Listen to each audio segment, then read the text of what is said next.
In this mini-series, we are going to take 5 of Gran Turismo 7's most iconic cars that were also legends in the real world and turn them into money-making monsters. So sit back, relax and enjoy. Welcome back to the channel and what is now video 4 in this series of 5. As for the car, well, it needs little introduction. It is of course the awesome Mazda 787B.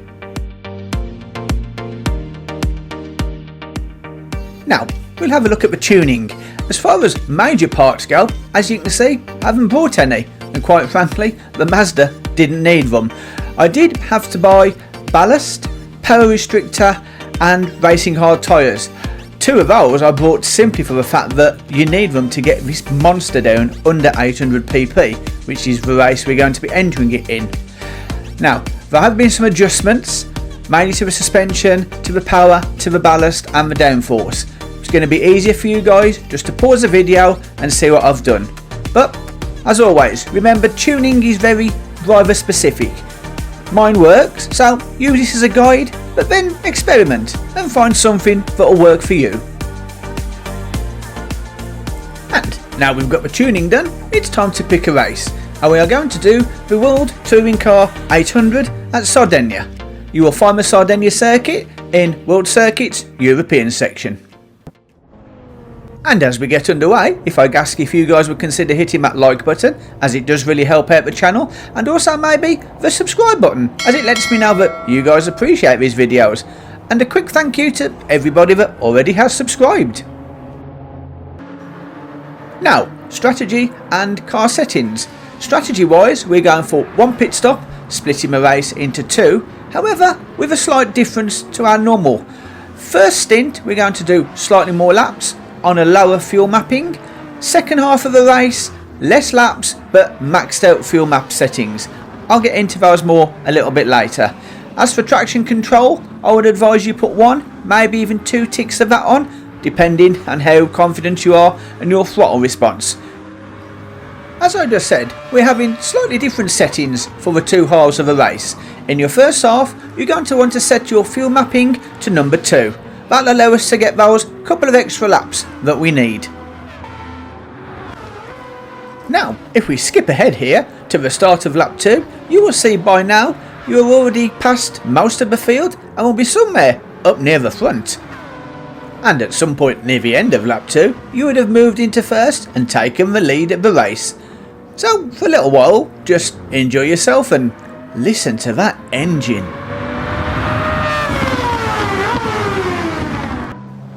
Now, at this point, we'll jump ahead to lap 6, where, at this point in the race, you will have started catching up to the back markers and you'll be lapping the opposition. Now, just be careful, because even though the AI are showing the blue flags, they don't tend to get out of your way. But don't worry too much, because making contact with them will not invalidate your clean race bonus. I will also just say that if you're going down the pit straight, just make sure to keep clear of the white line in case any of the AI are making it back onto the track after their pit stop. And talking of pit stops, now's a good time to jump to the end of lap 8, where we'll be doing our one and only pit stop. Now, to start with, it's the usual thing. Come into the pits, replace the tyres with a brand new set of hards, and let the guys fill up the fuel tank to the max. Once that's done, we can get back out onto the track. And this is where things get a little bit different.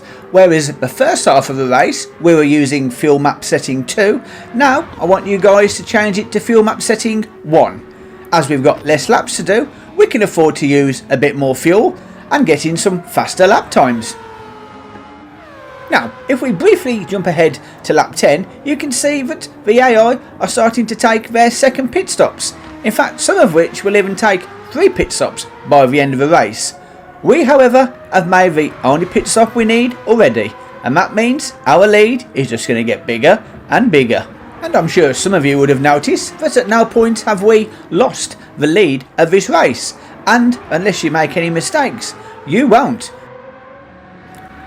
And as we jump ahead to lap 15, hopefully you'll get a chance, like I did, to have an empty track and just enjoy driving the 787B around the gorgeous Sardinia circuit. And as we come up to the final few corners of this race, just be careful because your tyres may have worn a little bit and you may get a little bit twitchy. The only other thing to watch out for is any back markers, but as with previously, they are certainly not going to hold you up. In fact, getting past them is going to be a breeze, just like all of this race has been, so enjoy the win.